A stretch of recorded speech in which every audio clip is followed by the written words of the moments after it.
Bonjour à tous et bienvenue dans cette vidéo de revue de marché sur le Forex. Je fais un bilan mensuel sur les principales devises et le dollar index.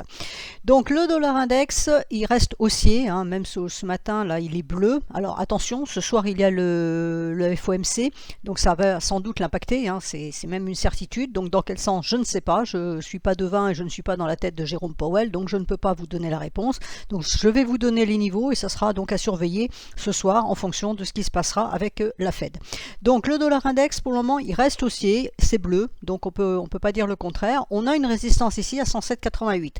Si on casse cette résistance ici, à ce moment-là on va libérer vraiment du potentiel haussier pour aller chercher les 114,82, voire même plus si on veut vraiment être optimiste, parce qu'on est dans une configuration quand même qui est très haussière. On a fait une correction ici, on est revenu chercher un niveau clé qui est sur la Kijun et la SSB ici mensuelle. Ça a tenu pendant des mois et là on repart à la hausse. Donc est-ce que on a une schématique où on est parti dans un mouvement comme ça, on a corrigé et on repart pour vraiment beaucoup de hausse, ou alors est-ce qu'on est plutôt dans une schématique de hausse avec une baisse, une correction, on va chercher ce niveau-là pour repartir à la baisse après? Et bien ça on le verra, pour le moment c'est trop tôt pour le dire.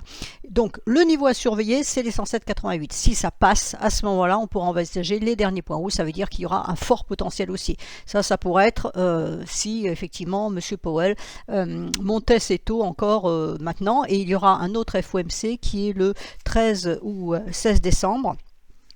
Je vérifie ça de suite, c'est le 13 décembre.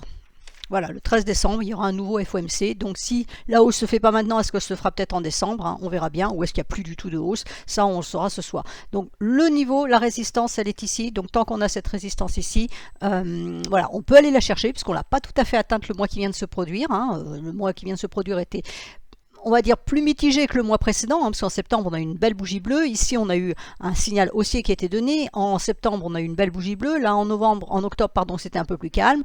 Est-ce qu'on arrivera à passer au-dessus? Et bien ça on le verra sous peu à mon avis. Donc d'un point de vue hebdomadaire, voilà ce que ça donne. On a une validation haussière ici, on a la bougie là qui est en cours cette semaine, elle ne s'est pas arrêtée hier, donc cette bougie en cours pourrait nous emmener vers ce niveau là. Alors on voit qu'on a un niveau intermédiaire ici à 107,18 avant ce niveau mensuel que je viens de montrer, donc qui est la Tenkan mensuelle, et vous voyez que ça correspond en même temps à être une Kijun hebdomadaire sur le même plan qu'une SSB hebdomadaire. Donc on comprend bien que ce niveau là est clé, c'est pour ça que de mon point de vue on devrait aller le chercher parce qu'il est clé. Donc les niveaux qui sont proches et importants, en général on va les chercher.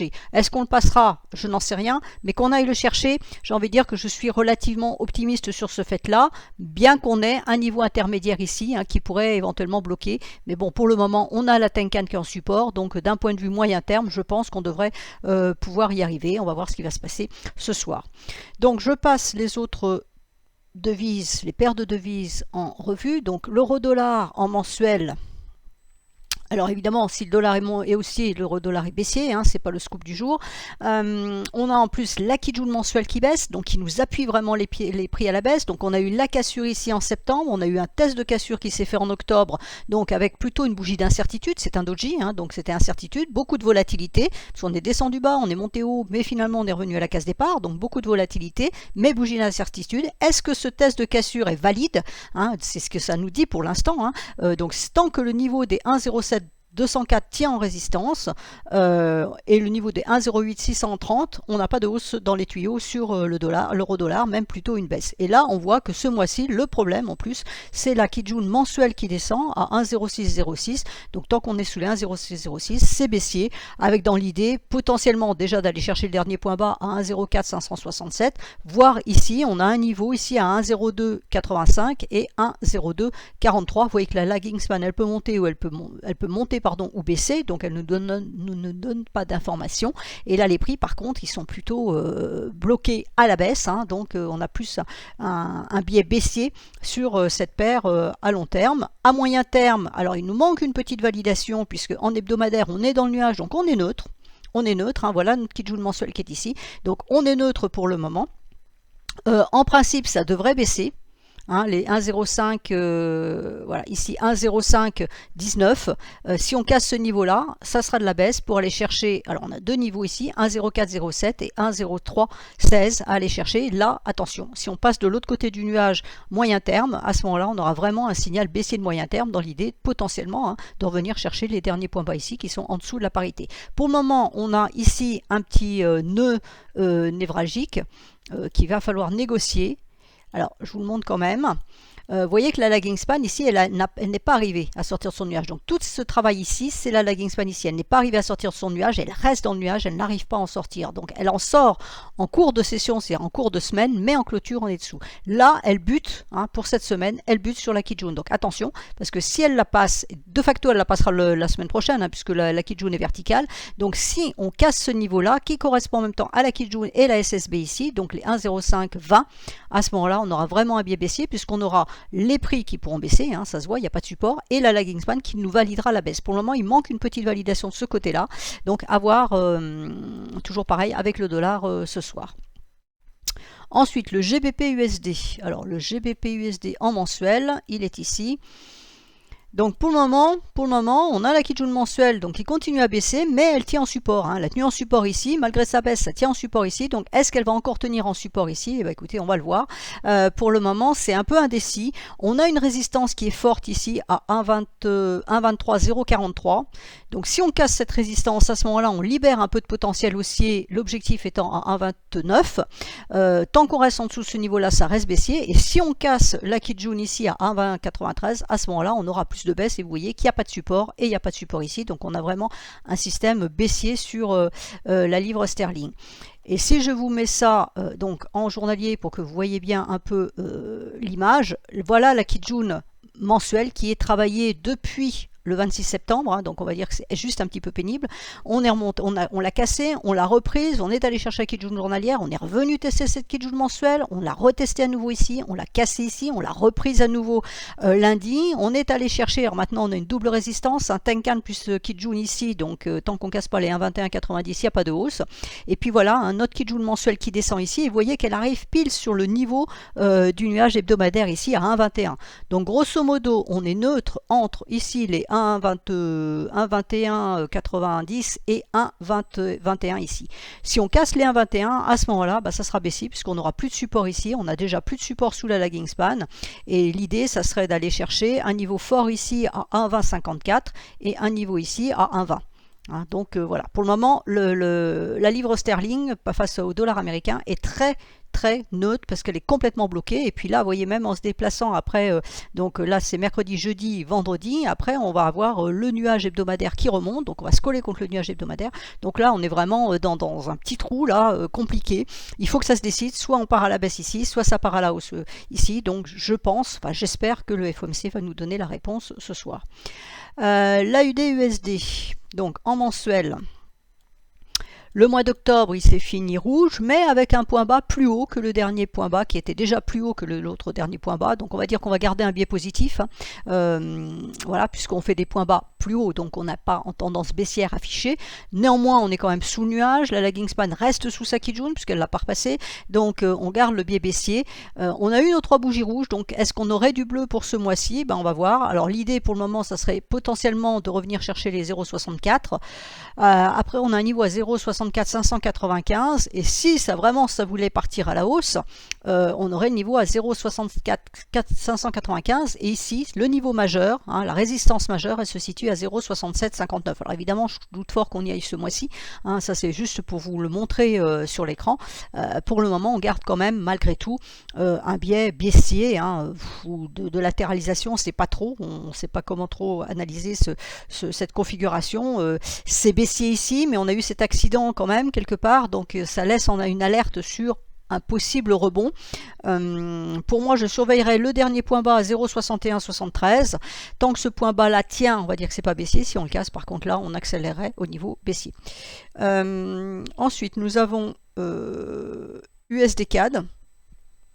Alors, USD CAD en mensuel, a priori, donc avec le dollar haussier qu'on a vu, pourrait aller chercher le dernier point bas à 1,3977. Alors attention, à la partie CAD, il y a aussi une notion de pétrole à inclure dedans, donc il faut toujours relativiser un petit peu. La BOC, de mon souvenir, n'avait pas bougé ses taux, donc ça a provoqué une baisse du CAD, c'est pour ça que l'USD-CAD est monté fortement.